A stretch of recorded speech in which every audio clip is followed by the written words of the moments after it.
is Candlelight Yin. So I've got candles. Got relatively low lighting, hopefully not too low for you to see what's going on. And it's a nice evening yin class. You can do this at any time of day, really. If you watch the recording, that would be also fine. So we're going to start with a butterfly pose, a reclining butterfly. And you can do this pose just laying on your back on the ground, knees open like little butterfly wings with the right amount of support for you. I'm going to create kind of a little bit of a support structure to lay back into, so that I can get a little bit of an opening around my chest. So I don't know what's happening out there in the world, but at your house anyway. But I've been spending a little bit more time with my arms over a computer. So I want to take time at the end of each day and then again in the morning when I first wake up. It feels really nice to kind of open up some of the muscles around the shoulders and the chest. So that's how I'm going to do this. I've got a pillow here that makes a really nice, it's kind of firm and it makes a really nice opening. If I didn't have a pillow, a blanket would work, or even you can take 2 yoga blocks if you have those and just put them, one on top of the other, and then you have basically the same shape. Anything that gives you a little bit of an elevation. I've even done this really successfully with just a throw pillow. Just turn your throw pillow diagonally so that your shoulders kind of go across the broad space between 2 corners. And then there's a corner for your head and a corner that goes down your spine. Just adjust yourself until it feels like you've got a little opening in your chest, and you're there. So I have this ongoing issue with, I have one of those old-fashioned clocks with the hands, and the hands are kind of fancy, and they've got little pokey out bits. They're frilly looking, really. This is I guess maybe the way to describe it. There's probably others. Ornate. In any case. My ferrets, because I've taken this clock off the wall so I can use it, wherever I'm pointing, love to do, they do this game where anything that's leaning up must be pushed down. And so if I forget and leave it out after we're done with class, then I will come out of another room and find it face down on the floor. So I'm having some issues with it keeping time correctly. So I've also aligned myself with this timer that's made for making jam, which makes a really obnoxious beeping sound. So I'm going to try to use the regular clock, but if that doesn't work out, then we're going to switch over to the obnoxious timer, and I'm just apologizing to you in advance for that abrupt beep, beep, beep, beep, beep, beep, beep, beep sound. Okay, so if you're going to lay down on the floor without any props, all you got to do is lay down. If you've got some props, then you can adjust. So if I use something really firm like the bolster or a block, I like it to be a little bit higher up my back. So pretty much right where the shoulder blade ends, the bottom of the shoulder blade, is where you want the firmer objects. If you have something a little softer like a rolled up blanket, that can go pretty close to all the way down your back. You can decide how much you want to take it down towards your pelvis. But adjust yourself so that it feels like you're stable. And then I like a little support under the thigh bone so that this stretch that I feel in the inner thigh is the right amount of stretch. So we've got the right intensity here. With Yin Yoga, there's this notion of the edge, like you're supposed to go to the edge. And I want to be really clear about what the edge is. The edge is not as far as I can stand it to the point where I'm almost dying. That's way off the cliff. The edge is, oh, I feel that. And then there's a kind of range where I feel that's interestingly intense. Now I'm feeling myself tighten up. We want to stay away from the point where the body starts to tense up to hold the pose, because that is a really strong indication that our nervous system feels like it's overwhelmed. So not all the way to the point where you gather tension in your body, but also you want to feel something, right? So a little bit of stretch is where I start. And then if it gets soft enough that I don't really feel it anymore, then I can always deepen the pose. Whereas if I start where my body tenses up, my nervous system will never let go. And I won't really get this opportunity to relax and get that kind of quality that we get from meditative practices. So here we are in our pose. I've chatted you up for about half of the time we're going to spend together. So we'll stay a while longer. Just let yourself relax, breathe. I like to breathe a little extra deep for the first pose, definitely, just to kind of give myself a chance to use the breath as a meditative tool to center my mind. Often at the end of a day, there's all kinds of projects that I was working on and things I was doing that create these almost like little strings or threads. That's how it feels in my brain. That I had to just snip all those little threads of things I was weaving all day.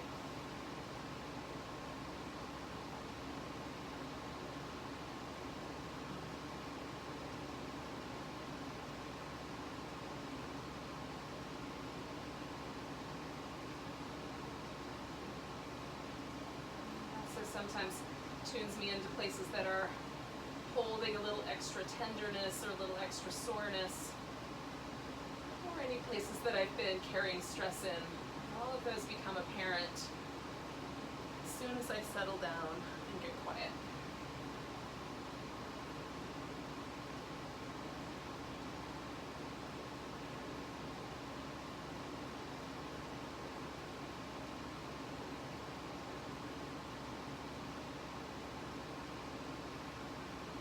Rather than get agitated, just let yourself meet each of the tender places in your body, if there are any, with kindness.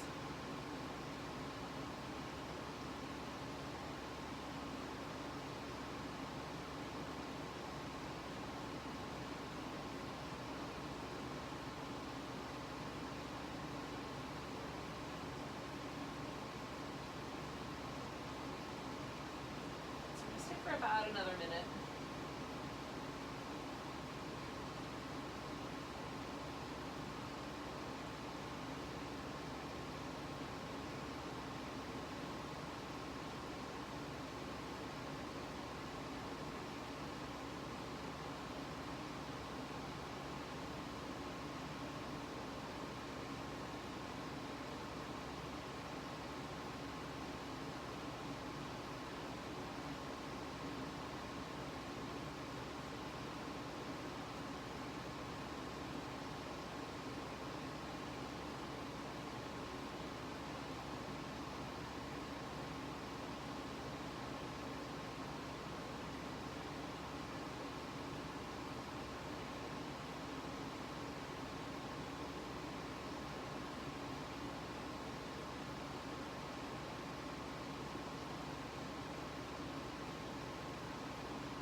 Nice big breath. Now you can draw the knees together, or you can just slide your legs out straight, whatever feels like the better notion. In one way or another, we'll get the legs out straight. And sometimes for me, just pausing for a moment feels nice. Sometimes I like to start to move right away, so you just kind of guide yourself on what you intuitively think is right, but be easygoing about it. Once I've gotten a little sense that the legs are stable, then I like to do the back. So roll and take this guy out. Oh, and come on back. Oh. Now, I find it really interesting to notice the way that whatever object we have underneath us might impact our body. So did we do things that are good medicine, or did we do some things that are maybe not, right? So working against us. So the first thing, once I come off of whatever I've been on, whether it's a pillow or a blanket or blocks, is just notice how is the overall feeling of that.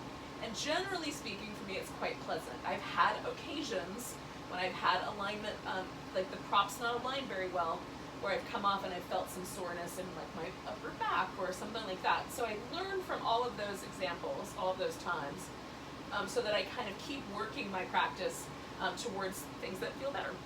So one of the things that really feels nice after having elevated the chest a little bit, just to get to the upper back, is if you reach your arms up, it'll kind of pull your shoulder blades out of the way a little, and then you can rock right in between the shoulder blades, or right to the edges of the shoulder blades on the muscles that live right there in the upper back, and kind of round into the floor a little bit to make that happen. And that I find really pleasant.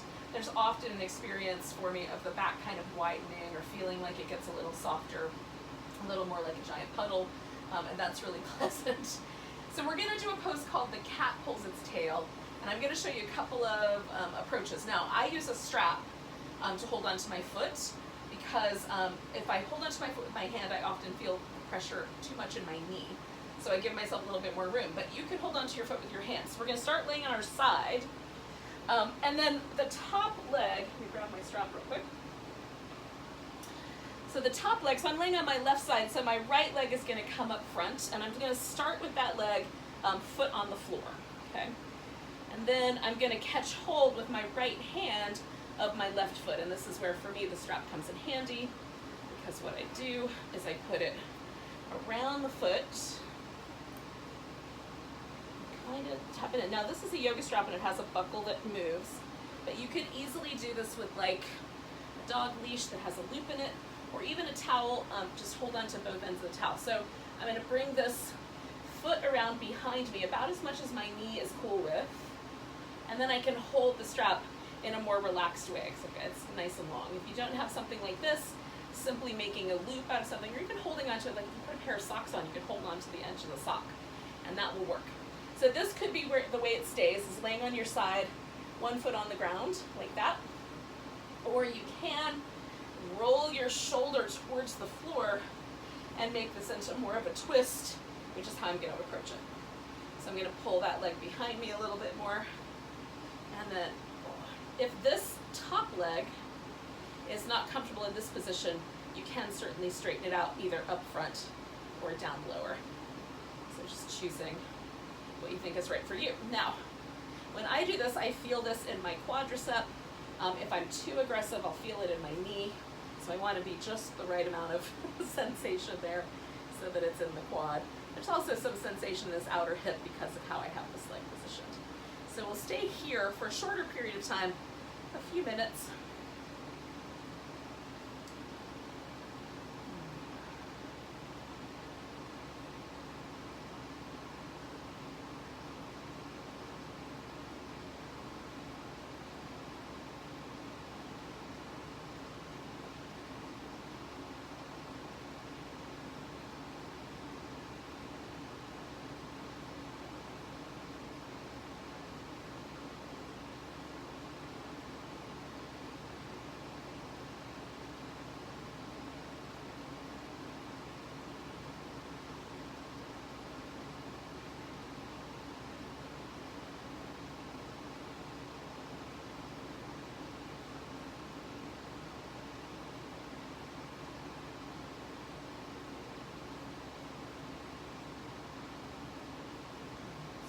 Here for a little over a minute and just noticing, like, is there anything that feels like it's in trouble or any sort of pain?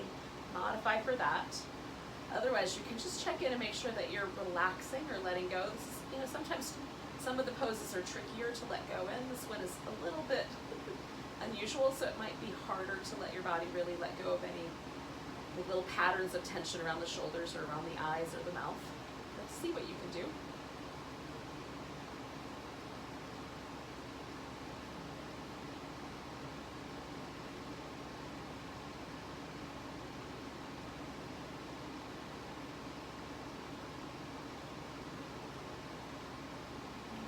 Pose for about another minute.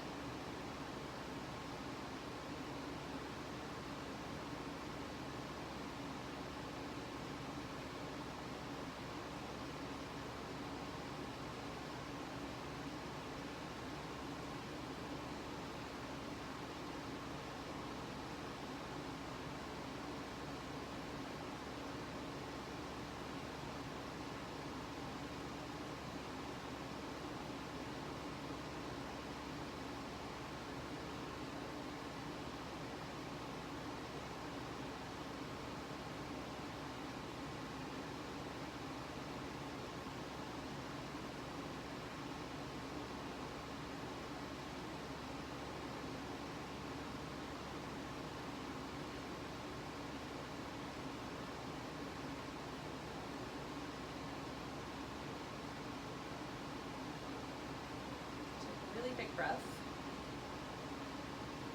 And we're going to gently release. So first you'll let go of your foot in whatever way that makes sense. I like to pick the leg up that's been kind of in the front so I can draw the thigh forward and then straighten out the knee. And then I like to do a little space on my back in between sides. So just kind of rolling on, and then extending both legs, doing a little bit of movement. You can, in between poses, you can really do almost anything. You can just lie still. You can do a little bit of movement. You can, I like to do things in a little bit more rhythmic way, but it can certainly be whatever, like you just bring your knees into your chest, give yourself a little rock on your back, whichever kind of feels nice to you. I like to joke that you could do interpretive dance, but technically you could. So that would work. Now, just because it's easier for you to hear me if my voice stays toward the camera, I'm going to essentially spin myself around to do the other side, but you could probably do yours without a lot of movement.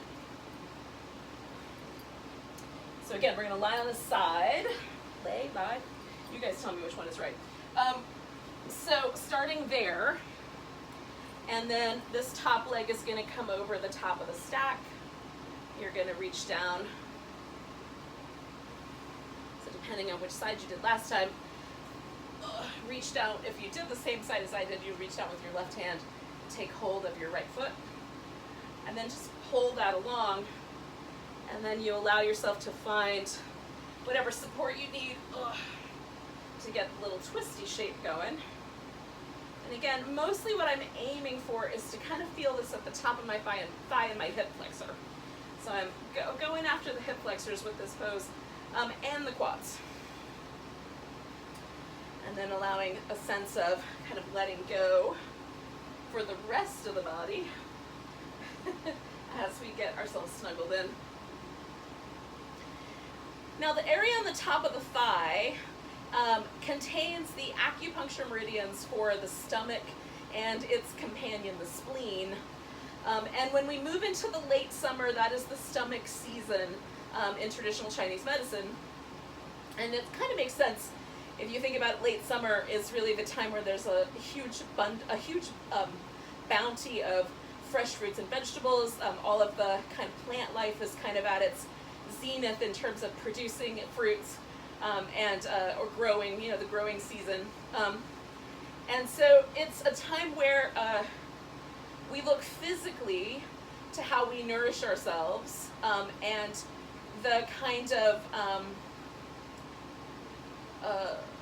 also the sort of emotional or mental ways that we nourish ourselves. We can often find at the end of summer, at least this is according to some of the more traditional medical systems, not just Chinese traditional medicine, but also Ayurveda or Indian traditional medicine, we can kind of get a little burnt out or a little, the energy of summer is so intense and so,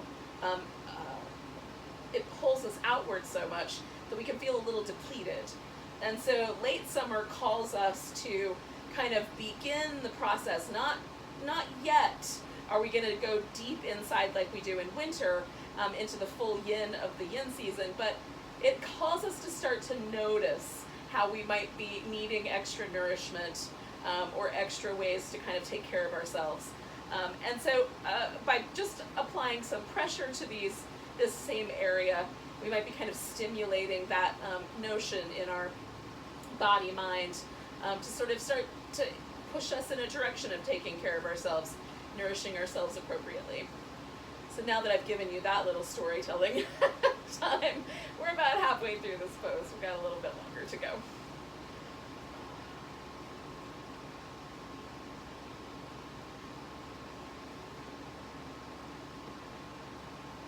Hopefully you guys like some of my storytelling.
So we're going to take 2 more deep breaths here.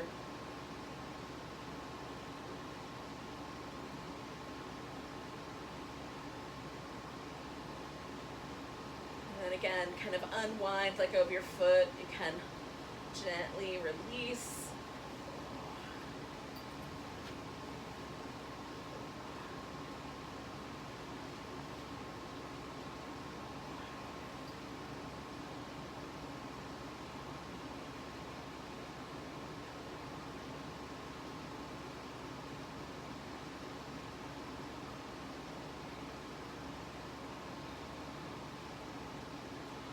Take about a minute or so to do any sort of movement that you like. I'm going to come to a seated position, do a little movement with my neck.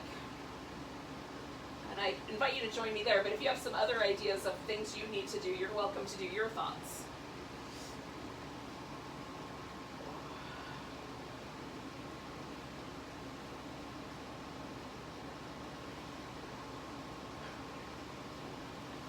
So for any reason, just sitting cross-legged on the floor isn't realistic or comfortable, you can certainly sit up on a pillow or a couple pillows, sit up on a folded up blanket. Just get yourself, the hips elevated often makes it easier to sit with the legs crossed. And then just take a moment and get your spine so it doesn't feel like you're rounding forward or leaning back too much. And then you can let the chin fall. Now, I go to the sides, but I don't go all the way around the back because it feels a little crunchy in my neck vertebrae. But you are welcome to do whatever is the most appropriate for your neck. So I'm gonna let it roll, but mostly I'm kind of working on this diagonal positioning rather than kind of rolling into the back. Just being mindful of this area of the neck right in this little pocket right here. A lot of nerves and veins and arteries that go through that area. Just be kind and show it respect. And as I go along, I like to notice, are there certain spots that feel a little tighter, a little bit more in need of care?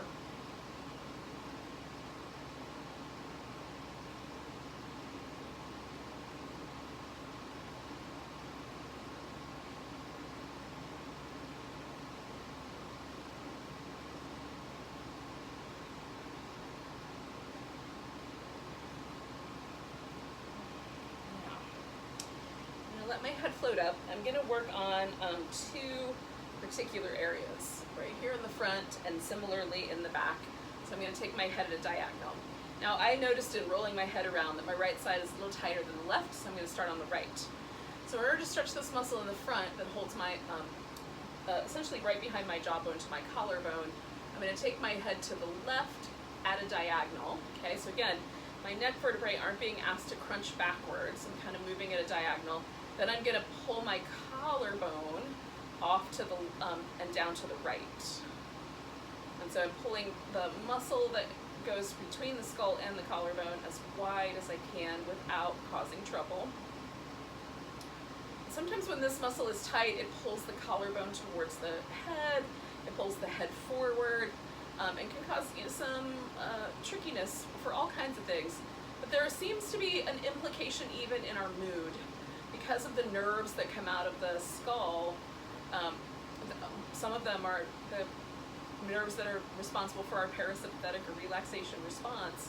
They can get a little bit just compressed. And in some ways, the head alignment can kind of not necessarily cause a problem, but might exacerbate or carry a problem into a little deeper space than it might need to be. So you can see if it works for you. So first I bring the collarbone back, and then I bring the head back. Just relieving that little bit of pressure in the front, I can already feel a difference. Now, it feels a little bit like my shoulder blade is lifting up, so I'm gonna do the same thing, but on the opposing muscle. So there's 2 muscles, one here, one in the back that attaches the shoulder blade to the back of the skull, that help the head stay in alignment. When we're on the computer or on the phone or whatever a lot, and our head gets out of alignment, these can get a little out of whack. So I'm stretching both of those. So I'm going to take this knob, this ridge on the back of my skull, and go forward at the diagonal, and then I'm going to take my shoulder blade on the right and pull it down and to the right. So again, I'm moving my head to the left and my shoulder blade to the right, away from each other, Again, not being overly intense about it, just as soon as I feel sensation, pausing there. Taking deep breaths, staying calm and relaxed.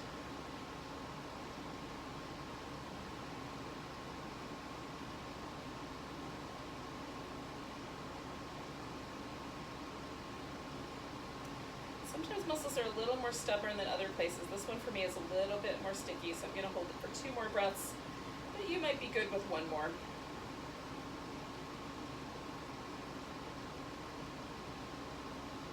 Again, I'm going to take the pressure away by lifting the shoulder blade up and then letting my head gently return to neutral, not being too quick to move, and then just noticing the impact. So at this point, it feels like I actually have a neck on this side. Shoulder feels a little lower. The side that almost feels like my shoulder's touching my ear. So I'm gonna do the other side. So same idea. I'm gonna take just behind my jawbone, or just about at the jawbone, away from the collarbone. So taking the jaw to the right, collarbone to the left, to stretch this guy in the front. Again, being mindful of like anything that feels crunchy or too compressive in the back of the neck. I'm mostly trying to work at the diagonal here. Also working, because of this muscle is relatively surface, there's less likelihood that I'm going to cause some trouble for the arteries or veins or nerves in this area. But if you start to feel any numbness or tingling in your fingers, back off, please.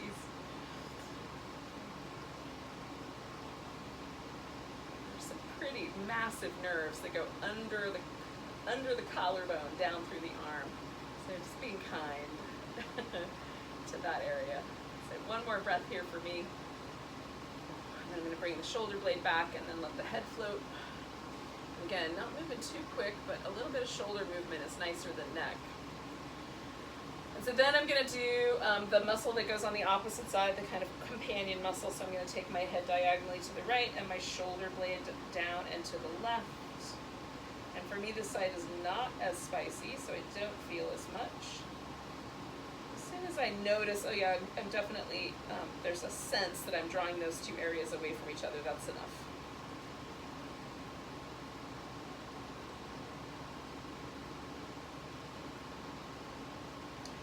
If I start to find myself tensing up my jaw or my mouth or around my eyes, I try to relax those places. That's often me being too pushy.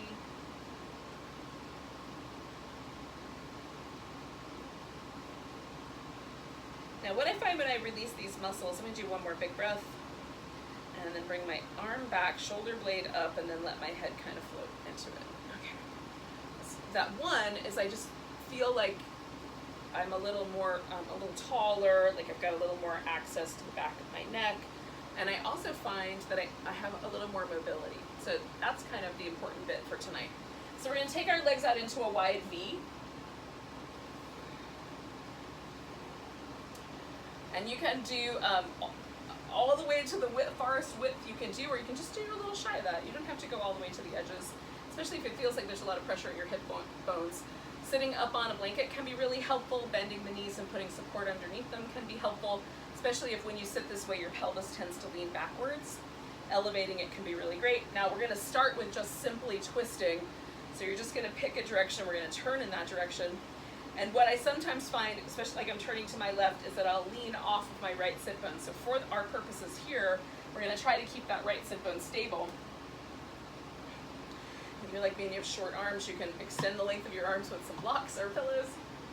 And this is where I'm going to use this mobility to my advantage. So I'm going to get my spine, right, my hips nice and stable, so that this whole pose is in my spine. And for the first half of this, I'm going to look that direction. And for the second half of this, I'm going to look in the other direction. So it helps to have loosened up a little bit these muscles that allow my head to rotate.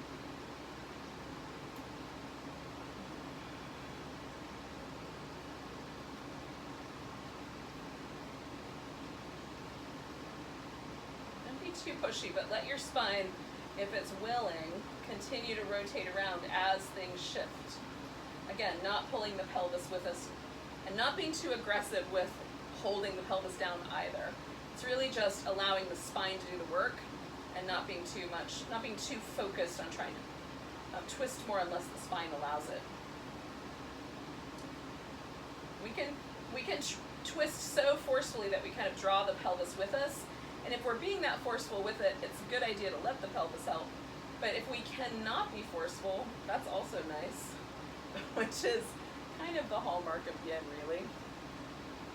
Not being forceful.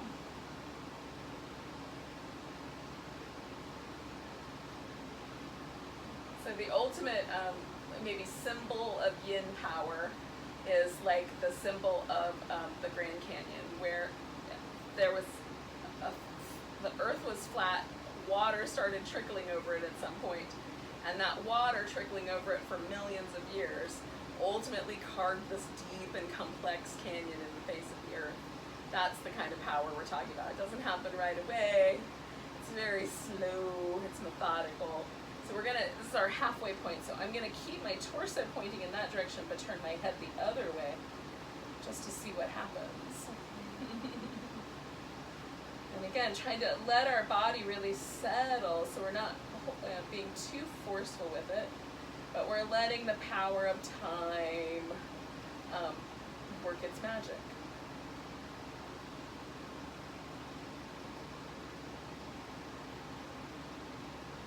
Now, often when I manipulate the head, I find that my nostrils also get manipulated. So if I turn my head one way, one nostril becomes dominant.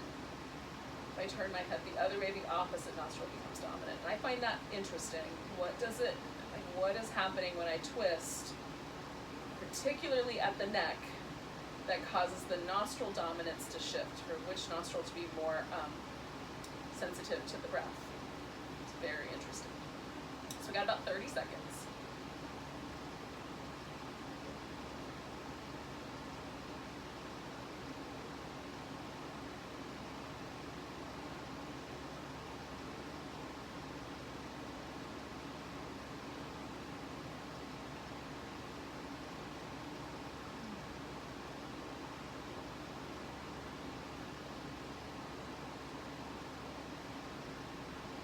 Now I am turning to my left, even though it might be weird on the screen, that's what I'm doing. And so I am gonna take this next pose over my right leg. I'm gonna side bend over my right leg. So I'm just gonna bring my head a little bit back away from that twist. I'm already sort of turned the way I want to. I'll let that loosen up as I come in. And then I'm also gonna bend my left knee and let my foot come in toward me, so I can hold on to it with my hand if I want to. Now you can also build up little prop layers so that you can rest your elbow in your head in your hand, which I think feels really nice. So this spare arm, your left arm, could go over your ear for a period of time, or the whole pose. I like to wrap it behind my back because it feels nice for me. There's a kind of sense always that my shoulder's being pulled forward, and this helps it kind of draw back. And then I just want to be really kind to the side of my neck. So I might feel a stretch there, but I'm not trying to go too crazy. Just enough that I just barely feel it. And that's where the hand holding onto your head can come into place. So you've got a little bit of support there, so it's just at the right place for you. And the spine is leaning sideways, right? We've got a side flexion in the spine. And emphasizing it with the breath. We'll stay for a few more minutes.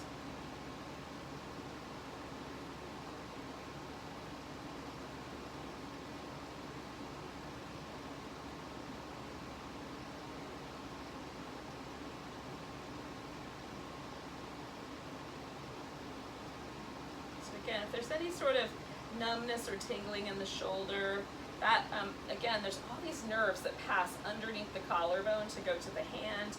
And so just adjusting the arm relationship to the collarbone so that there's less pressure in that area might be required. You might even have to release your arm or take your arm down from being overhead if this comes up for you. So just choose wisely how things are going along as we stay with the pose.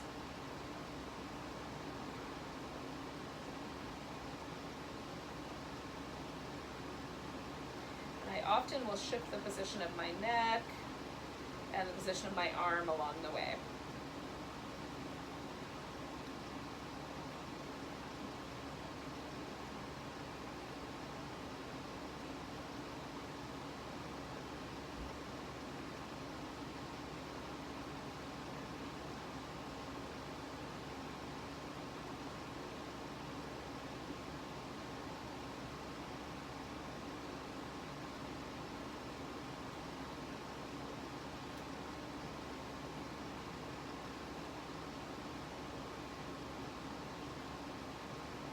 stay for another minute or so here.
Take a nice big breath. Go with a big deep sigh. Now you can keep your hand with your head for a little bit as you kind of bring yourself back up out of this shape, kind of stacking things up. We're going to take this into one more pose, and that's the swan pose. So this leg that's bent is going to stay my bent leg, and then the other leg I'm going to bring around behind me. Now you can do the swan on your back, and I'll show you that in just a moment as an option, or even a seated position, really. You can sit up and just pop your legs one on top of the other. But I will show you the laying down version, or the belly down version first. So I'm going to use a blanket underneath my hip. So I'm going to just bring this left leg around, and the right leg is going to go straight out behind me, and then kind of leaning in. I'm going to put a little blanket under the edge of my hip just to level out my pelvis a bit. Now you can go all the way down to the floor here. I usually like to build up a little bit of support, because when I lay on my thigh too firmly, I often get a numb toes, little numbness and tingling, and I'm not after the numbness and tingling if I can help it, so just keeping my torso elevated off those nerves is usually best.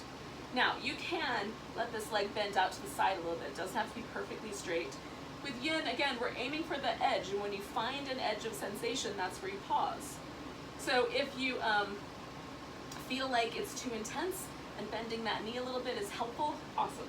The one potential area of risk is the sacrum. And so if your sacrum feels like it's in trouble, and if you have a sacrum that's often a little wonky, you would know, generally you'll know what that pressure feels like. But if you're relatively new to this and you're just experiencing back pain in the kind of area where the pelvis meets the spine, then that would be, or just a dull achiness, that would be something you might want to pay attention to. So I'm going to show you the upside down version. So to do that, you can use a wall or a piece of furniture. I'm going to use this pillow and a block. So I'm going to put those on the floor, so I've got a little place to elevate. I'm going to put my right leg on that, because that was the one that was going behind me, and then I'm just going to pop my left leg up on top. And for many people, this is going to be enough stretch in the hip. You're not going to need any more. And now that I'm here, I'm going to stay because it feels nice. But you could do the pose either way. And if you elevate your torso up a little bit, put a pillow under your back, or just sit up, then that brings you a little closer to your thigh, and it can increase the sensitivity here. So just being mindful of how much is the right amount for you. And of course, you could pick the legs up and bring them in. It's just a little less restful, so decide how you want to do it.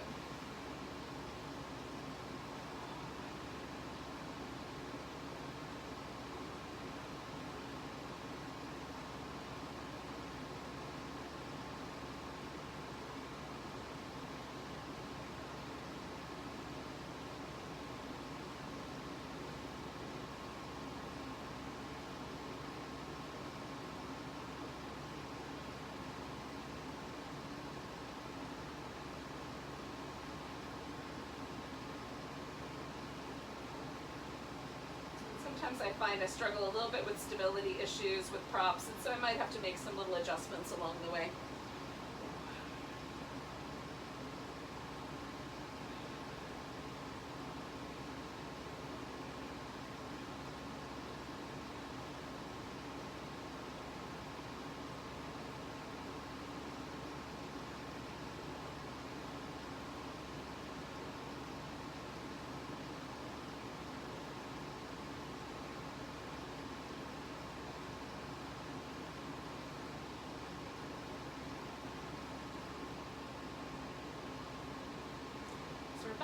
halfway through here, staying for a bit longer. This is one of our longest poses for tonight.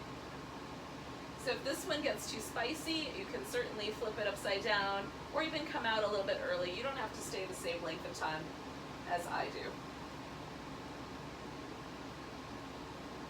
You can just simply lay on your back or do some movement if you choose to come out a little earlier.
Stay for about another minute.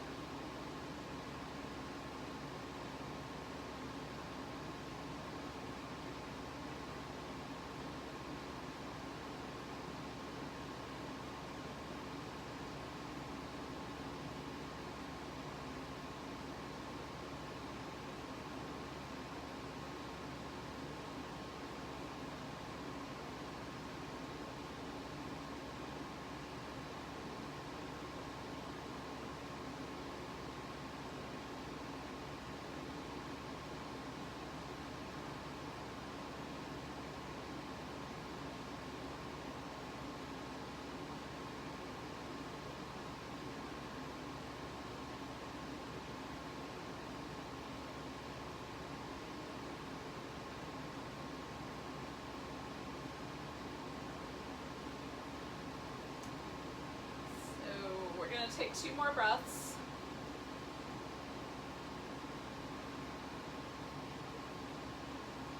And then you'll unwind either by rolling into your bent leg hip and kind of letting your legs come out, or by, if you're on your back, just straightening out both legs. And we're going to essentially just stretch out like a little starfish and pause. Now you can move for a bit before you pause and kind of unwind anything that needs unwinding. And if you like, you can put some support into your legs for the starfish shape, but we're just going to let the body relax. It's fun to me to notice, like, is there a difference one side to the other? Because we've done things on one side, but we haven't done the other. Sometimes I notice, like, one leg feels a little longer, one hip feels a little different. So just noticing for yourself what you're experiencing.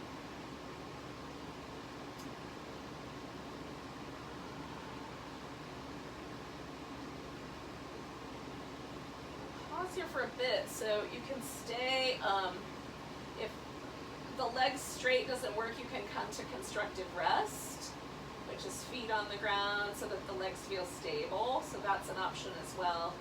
Just picking a position that works for you.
stay for about 30 more seconds where we are.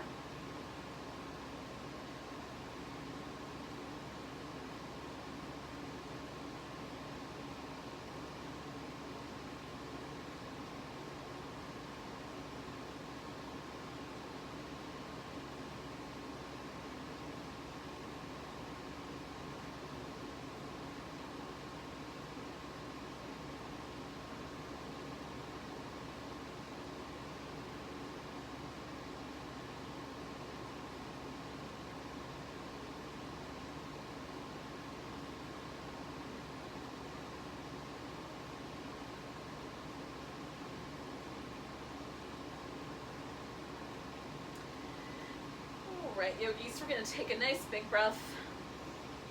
Give ourselves a bit of a stretch. Pull your knees in. If you want, you can do a little back massage or some windshield wipery things. And then we're going to take ourselves back to our seated position.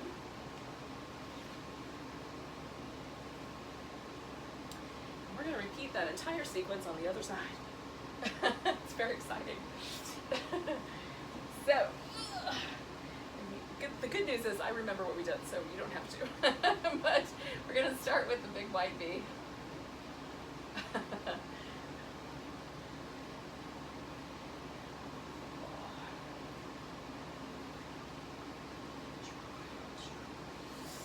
And so again, I'm going to get myself settled so I feel like I'm not being abusive to my hip sockets. It's enough of a V.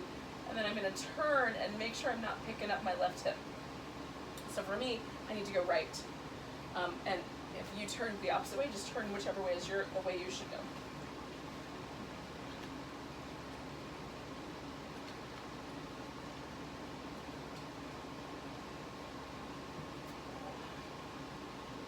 And kind of just letting myself settle in.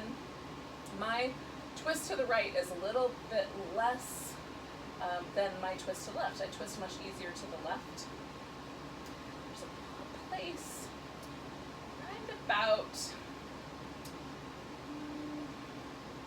I suspect anyway, that it's somewhere between T7 and T10 is a little bit of a scoliosis in my spine. I don't have any proof of this, but there's just a point where I feel some resistance to twisting in this direction, right in that general area. So you might have, like, not everybody's spine is exactly like they show in the pictures in the book. We all might have like a little sideways movement or a little slight difference. It doesn't even have to be that pronounced for it to impact your pose. But those of you who have really impactful scoliosis, if you don't have to twist to the area that feels really uncomfortable, you can just allow yourself to sort of lean or to be present sitting up in the middle. So work with what your body gives you. That's the body you got, man. That's all we got, yogis. So while I can't turn my torso that much, I can allow myself to relax, stay a little tall, relax my mouth. I'm going to stay for a bit longer. About halfway, so I'm going to turn my head the other direction. And again, I'm going to try to keep my torso going the same direction I was in. Sometimes there's an inclination for it to follow my head. Notice if the nostrils switch dominance again, that's always exciting.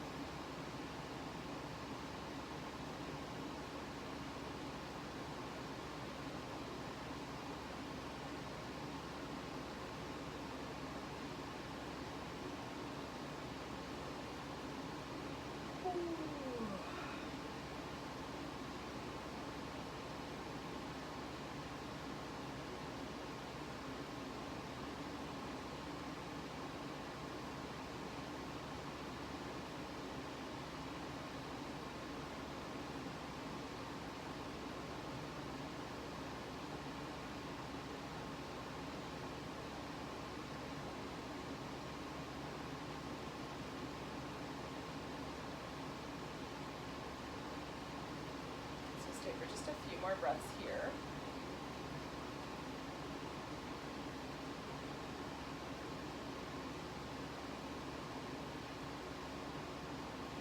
So now I'm going to side bend to my left. So I'm going to let myself bring the head back. I'm going to side bend over. I'm going to bend my right knee. Again, I just start by feeling out the twist, making some choices about how I might want to angle my torso so that the twist feels good, or the side bend feels good. And then decide, like, am I doing a shoulder behind my back, or a shoulder on my thigh, or an arm overhead? And you can change your mind along the way. You don't have to hold it the whole time the same way.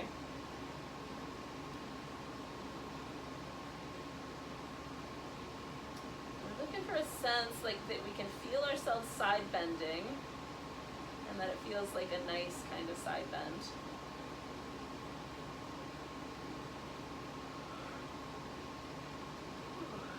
Pardon me.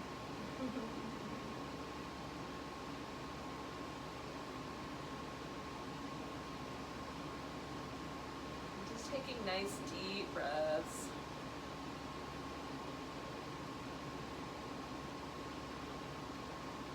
In particular, try to relax around the mouth, letting the lips get really soft and fluffy.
Yourself, because we're about halfway through here.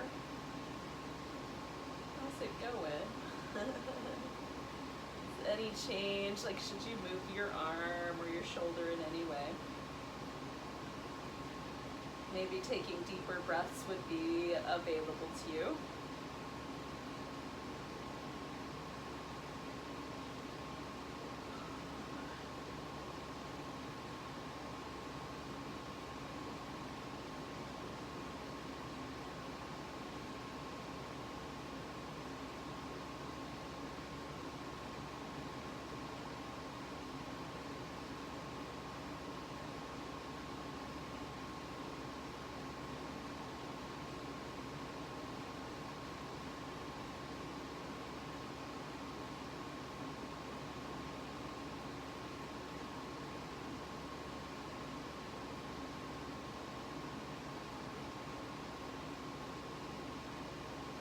So we're going to take just a few more breaths.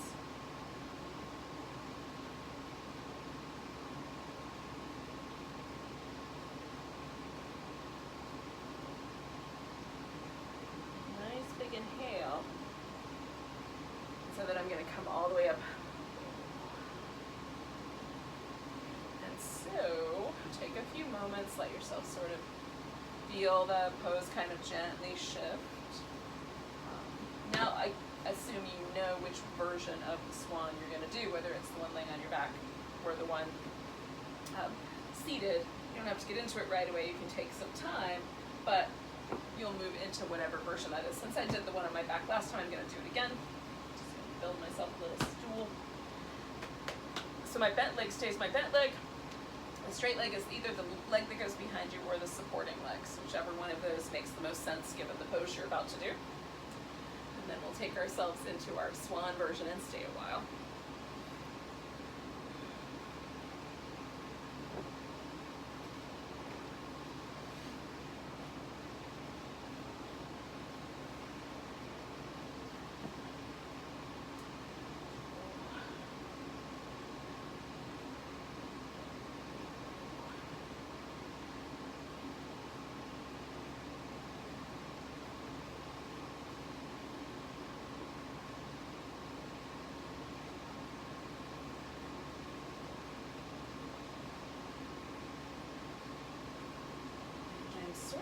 first moment for me, even sometimes for a pose like this, that's a little more complicated, even the first whole minute might be me settling into the pose.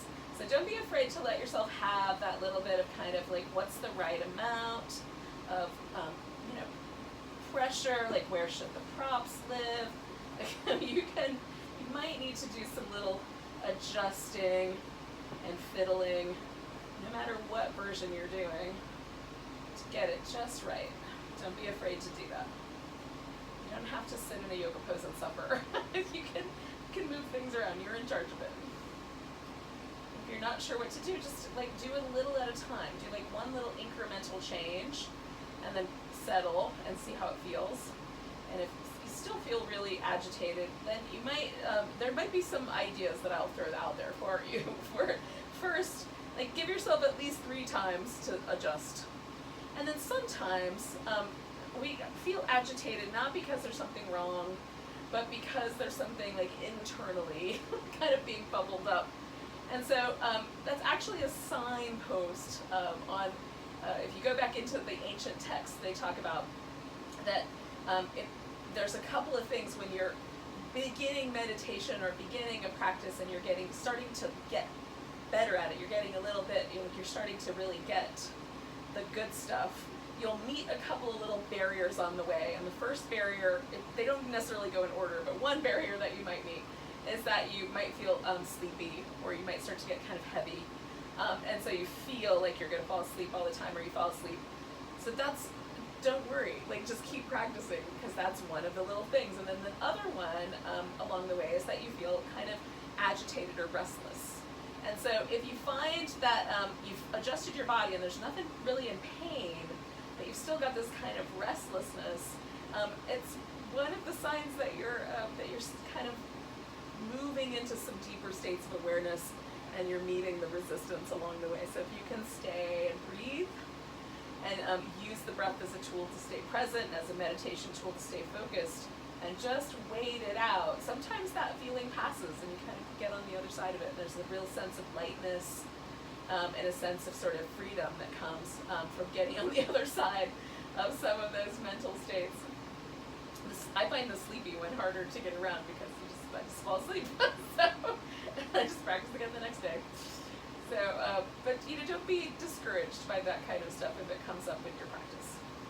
That's basically what I'm trying to get at.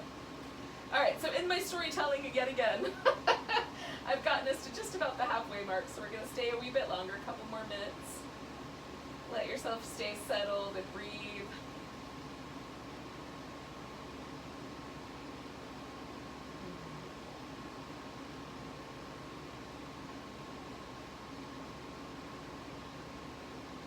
Or come out early if the pose is too long.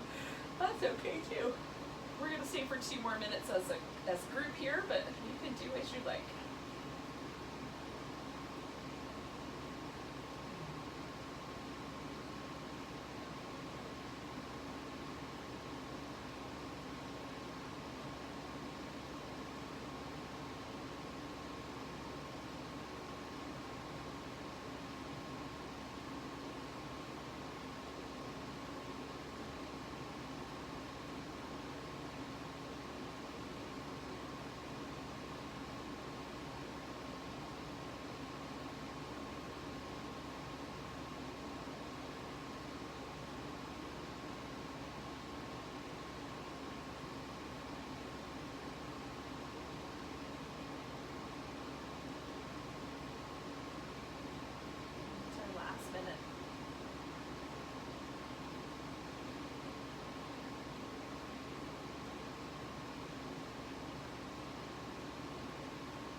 you're going to gently unwind your pose. You can unwind the legs in whichever way is the right manner, is depending on your pose. Like you might lean into your lean into your right hip or your left hip and kind of unroll your legs.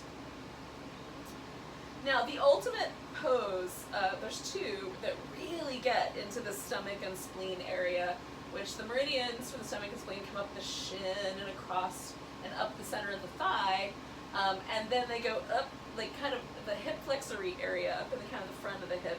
They disappear into the body. They come back out around the chest, and the stomach goes all the way around the mouth, which is why I've talked about emphasizing keeping your mouth relaxed. So we kind of keep the chi flowing smoothly there. If we're going to emphasize it, we should keep it going. So rather than, sometimes tension in our body is a way of blocking or keeping the chi from flowing. This is the idea that people have. You decide what you think about chi, but in any case, the poses that really open up this area are either the full saddle pose or the supported bridge pose. Now I'm going to choose supported bridge because I have sensitive knees, and the full saddle pose requires a lot of props. I have to build a mountain of props to make this work. So I'm going to do the supported bridge, but if you're doing the saddle pose, you essentially kneel, right, and sit down between your feet, and then you lay backwards. That's the saddle. Now you are welcome to do a half saddle, and I'll give you a halfway mark. If you like the saddle pose, but the full saddle is outside of your range of motion, a half saddle means you just do one leg at a time. So one leg will be straight, and one leg will be bent, and then you'll lay backwards. All right? You guys have is there a question or anything? We good? Okay, cool. I thought I heard you guys out there in the ethers. In any case, so we're aiming for this front of the hip, front of the thigh. So to do the supported bridge, I'm going to use this pillow tonight because it's a little softer than my block. But you can put a block underneath your hips. You just need something that elevates your hips. Okay, this is harder for me to get, but I'm going to make it work. Okay. And then the legs go as best you can as straight as possible. Now, this is too much, and it can be. Low back can get really agitated. One leg at a time might be better. So you got one leg bent and one leg straight, and then at that halfway mark, we'll switch it over, okay? So, I also have a little bit of support under my head, but I try not to have my head be jacked up. I want my chin to be level. That's the important bit. It just helps a little bit to have that support. I have a lumpy skull. So in any case, you guys are gonna work this out so that you're either doing the saddle or you're doing the supported bridge or something similar that kind of opens up the top of our thigh. You could even do a sphinx where you lay on your belly and prop yourself up on your hands or on your elbows, because that's still going to open the similar territory. It's just a different pose. So if you want to do that one instead, if neither of these are working for you, that one will do it as well.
What happens to me sometimes in yoga poses is they feel really good when I get started. And then I find, like the story of the princess and the pea, that after a while I can feel the lentil in my mattress. So I need to adjust again, add another mattress to my life. order to be comfortable or to be appropriately in the pose. So just don't be afraid to make adjustments, is all I'm saying, yogis. Now we're coming up on the halfway mark. We're not quite there yet. We've got a few more breaths, but we're getting close. So you can kind of begin to take stock about how things are going and whether you want to stay for this much longer again, or if you might decide that your pose is going to wind up being a little bit shorter. So I'll give you a last minute signpost as well. So if you want to change your mind and hold it for a little bit less time. So that's our halfway point.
Last minute here, yogis.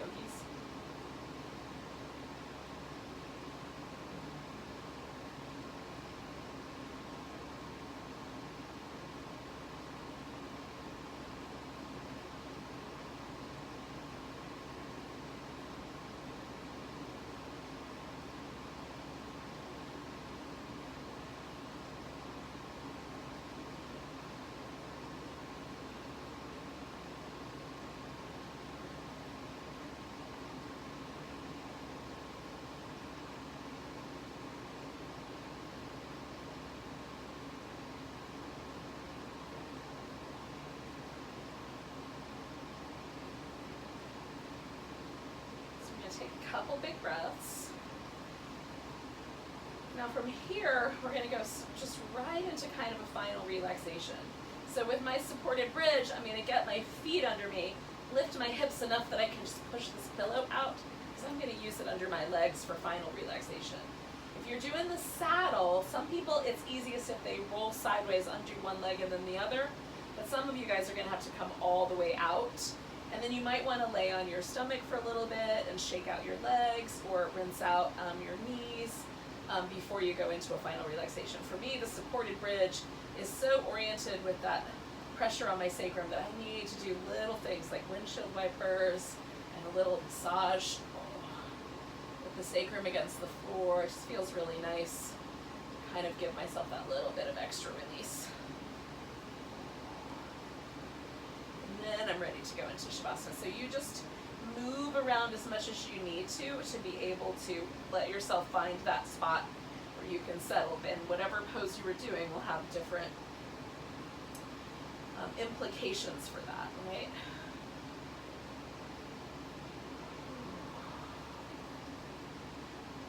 And then just let yourself relax. An eye pillow, those are really nice because they put a little bit of weight on your eyes. I don't have an eye pillow handy right this second, but I do have this blanket, and so I folded a little section of it, just a little end of it, so that I can have a little bit of weight just right across my eyeballs. And that feels really nice. Just have to fiddle with it.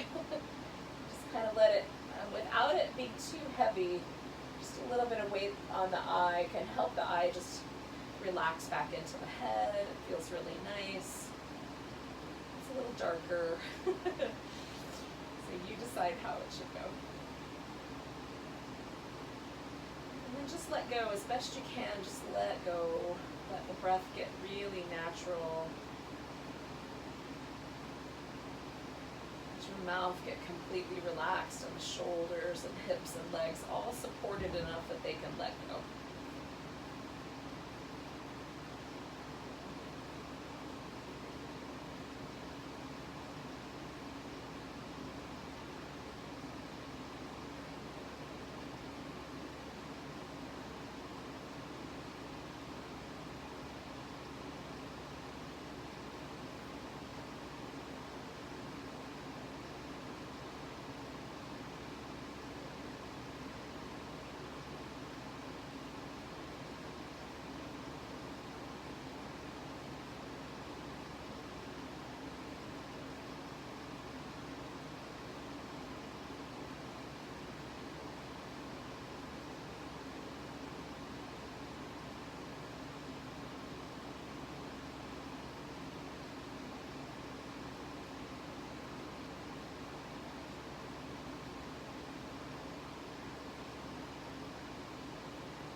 We're going to take just a moment and notice that our body's breathing.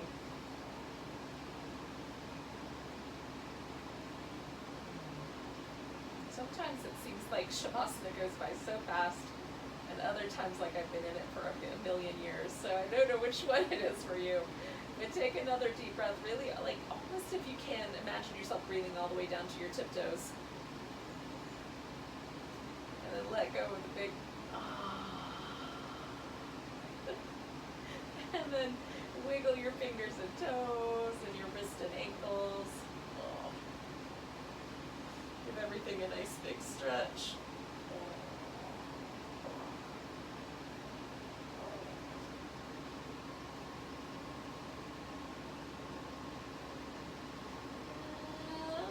And it seems like a good idea. You can bring yourself up to a seated position.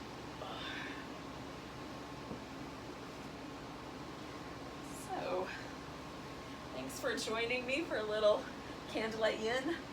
And just to, if you want to, if that theme kind of resonated with you around the stomach meridian and about how you nourish yourself, you can sort of begin to kind of journal a little bit about what are the things that you can do for yourself, especially in a time like this where it's really sort of feels like we're out of our norm, right? Out of this kind of into some sort of alternative reality, but you can sort of look for ways that you can still nourish yourself even in times when things, especially maybe in times when things are a little out of sorts or a little unusual. So thanks for joining me. Let's take a breath together. And let go with a sigh. Namaste. Welcome to your post-yoga deliciousness.